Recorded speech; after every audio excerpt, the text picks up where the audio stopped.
So this coming weekend will be a big one in South African football. The top of, well, the leadership of the South African Football Association will be decided yet again.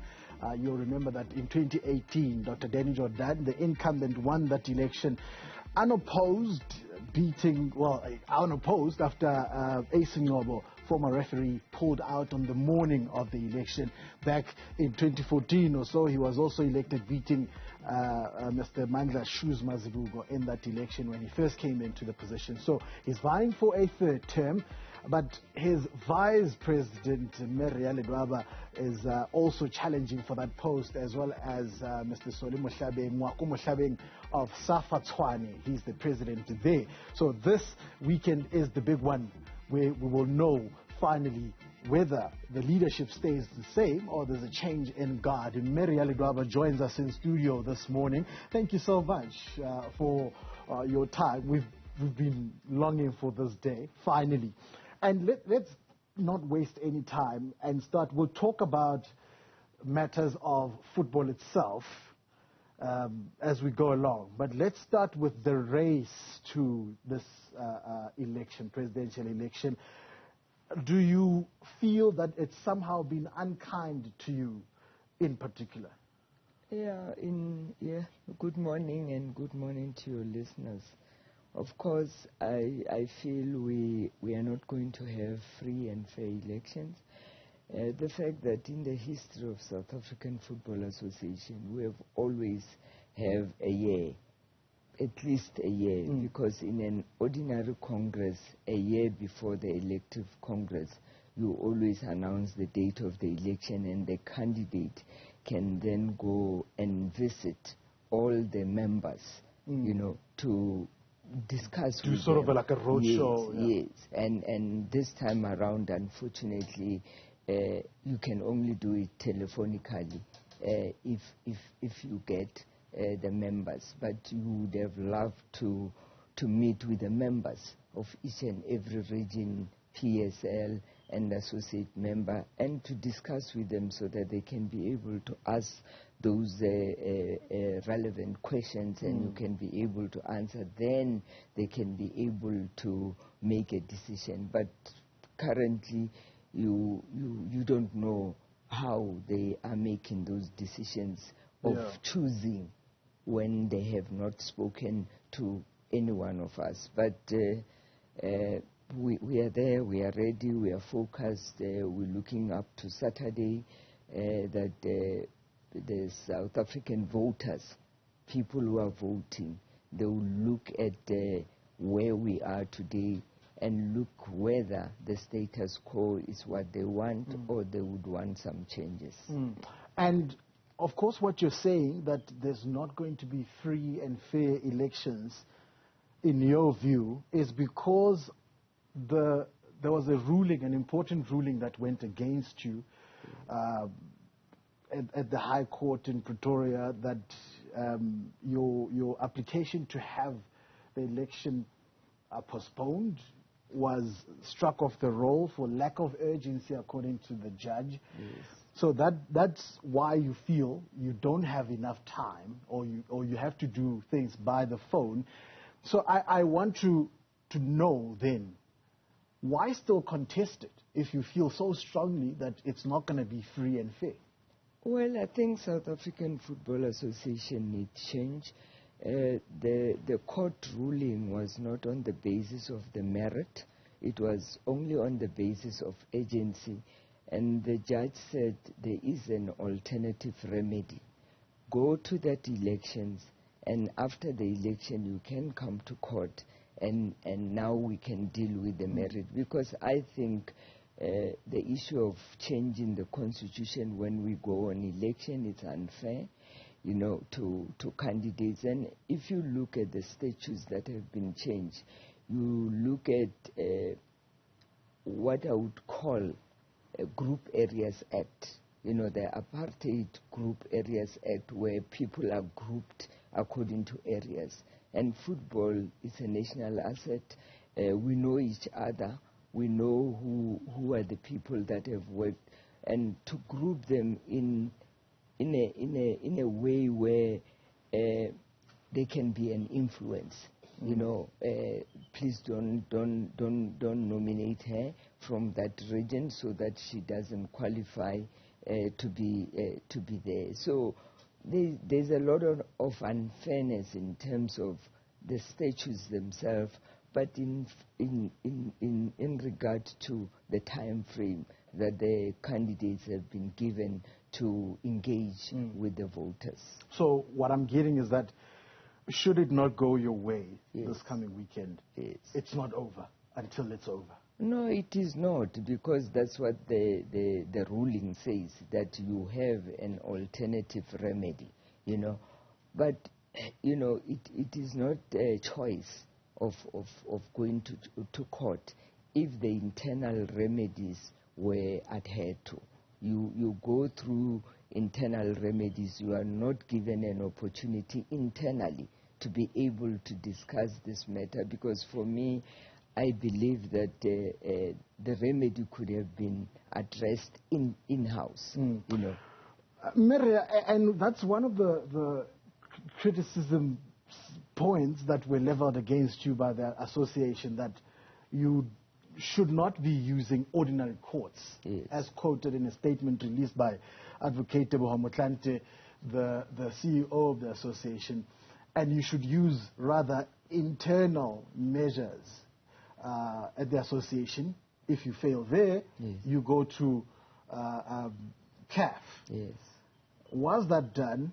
Was the FIFA option also explored? Was the option of the Court of Arbitration for Sport explored? Because those are the steps mentioned that if you don't get joy at the association here at home, you need to follow all of those.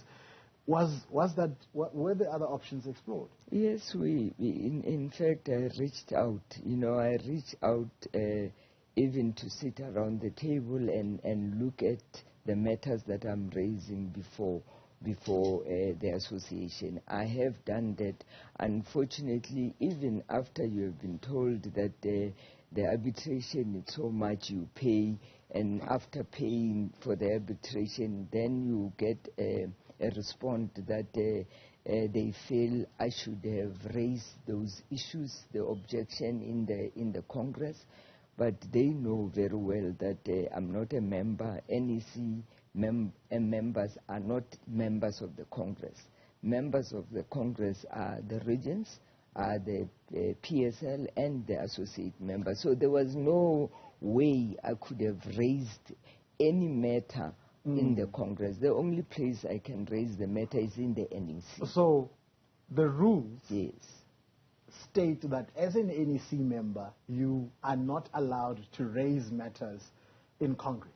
No, I'm not a member. Yes. The members of the Congress are the regions, the PSL and the associate member. Right. We are there. That is why before we go to the Congress, we have an NEC. And that's where you would raise your matter. And most of the time, I do raise the matter in the NEC. For example, the issue of the date of the election that we are confronted with, I have raised it, that I don't see a date of the election on the agenda. Can we put it on the agenda? And it was not.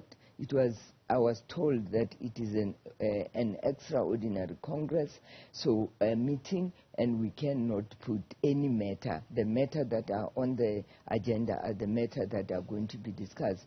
But then you don't discuss the issue of the election, date of the election in the NEC, but then it's brought into the Congress to be discussed. But remember, there is an article. At a platform you cannot contest. But besides that, it is not on the agenda. So the statutes are very clear. If a matter is not on the agenda, it cannot be discussed. So one would ask a question, then why was the date of the election discussed in the Congress when it was not on the agenda? So those are some of the things that I'm saying we have to adhere to our own constitution. Those are the matters that I'm raising. And also remember, in the Congress, when that matter was raised, unconstitutionally so, there was 2 dates proposed by the members, which was end of July and end of August. So then one must ask a question, who then came up with the date of July, which is not in line with what the Congress has decided. So those are the matters that I wanted the insight in-house to discuss and say, how do we come, who then, because we never had an NEC meeting. Remember, everything that goes to the Congress must have been discussed in an NEC meeting. Do you feel up against it? Do you feel isolated? And you look at Dr. Jordaan and his experience not only in the post, but he's got heavy hitters behind him. I can put it like that. Firstly, the president of the Confederation, Patrice Motsepe, has voiced his approval as recent as this past weekend of the current SAFA leadership. Do you feel that you are just up against a giant obstacle here? I don't think so. I think elections is about the vision. It's about what you would give to the regions, what you would bring in terms of football in this country. And I believe that Dr. Jordaan has done his part in terms of the football in our country. And I believe that we have agreed as an NEC in 2018 that a SAFA president will serve for 2 terms in terms of the South African. You can go to our statutes, that's what our statutes say. Unfortunately, when we took that decision, we didn't put it in the constitution. But that's what was decided. That was the agreement. Yes, that you will be able to serve. We do not want people to remain in leadership. There must be a succession plan, and that's why you have vice president, because you're looking at those vice president for them to take over when your second term expires. There's been talk on social media, rumors in the corridors that Ria Ledwaba is exploring options. She's looking at the race and thinking, maybe I've bitten off more than I can chew. Are you entertaining any such thoughts with 2 days to go? Not at all. I'm very determined and I've consulted lengthily with the leadership of this country. When I was approached, I did not take a decision then. I took time to engage with the leadership in business, leadership in women in leadership, the leadership of the country. I think I went through that process to actually discuss whether it is the right time for a person like myself as a vice president of this organization to stand up and say, yes, I am available to be able. And I've made that decision, and there is no turning back. I am prepared to go there, and I still emphasize that the grounds are not level, but it's fine. It's okay. The members...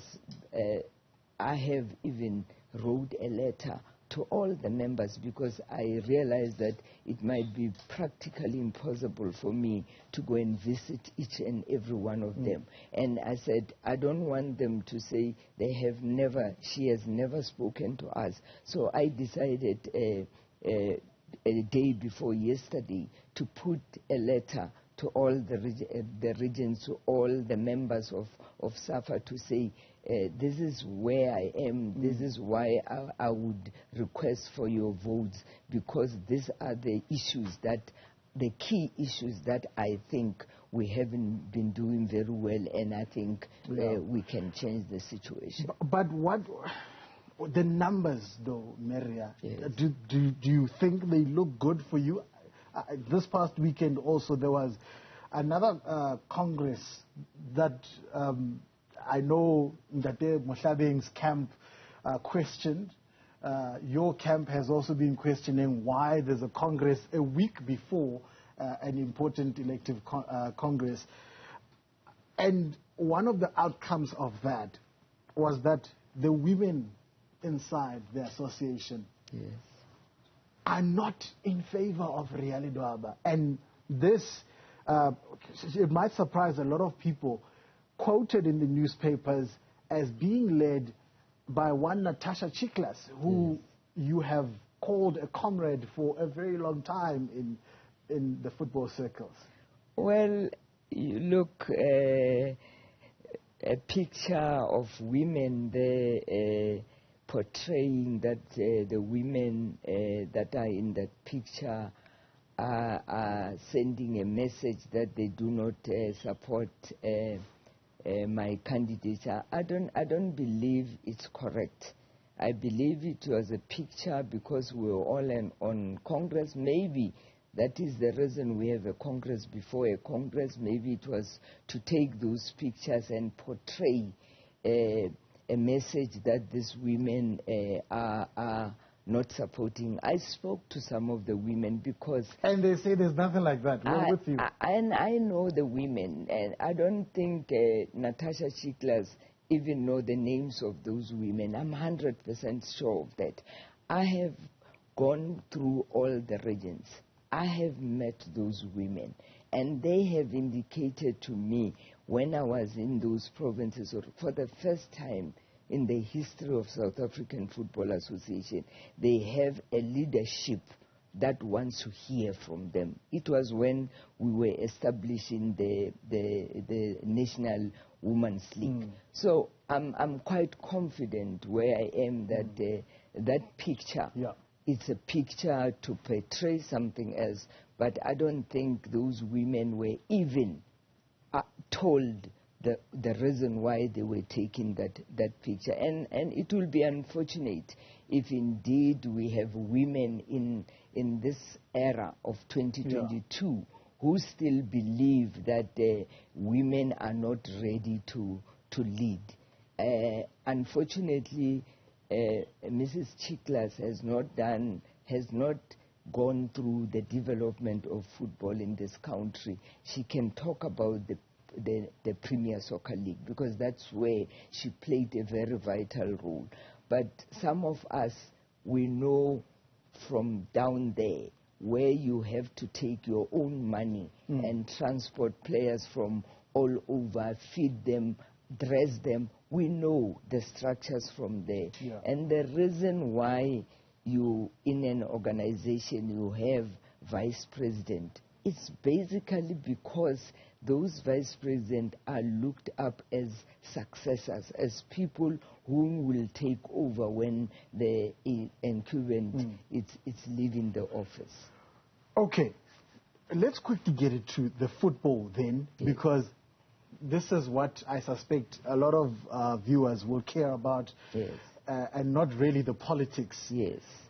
One of the hottest things that was debated over the past few days was the Bafana coach and his assessment of what needs to be fixed in South African football. And I'm glad we have you here, because should you win at the weekend, that question will actually need to be answered by you. You are the one who's going to have to tell us what we need to fix in South African football. Was the coach right in his assessment? Is the gap between our local football and some of the big name stars that we see in the world, is it just too big for us to even start thinking of even going to the World Cup? And I'm not sure if we'll have time for Vision 2022, where we're not going, but please just answer that one first. Well, one, I did not agree with the coach on one matter where he says South Africa, we don't have talent. I think we do. We do have talent, and it will be very difficult for a foreign coach who just came in. He has got, I think, 6 months in his job to actually know the current talent that we have in South Africa. But the issue of the gap between the Bafana Bafana and the development of football in this country. We do not have that structure. We have neglected school sports.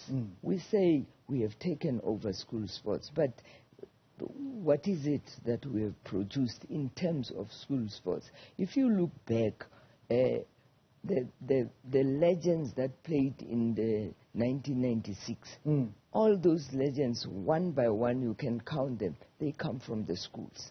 They were developed. School football was key. School was key. Wednesday sports. I can't remember how it was called in the past, but on Wednesdays we knew that it was sports day.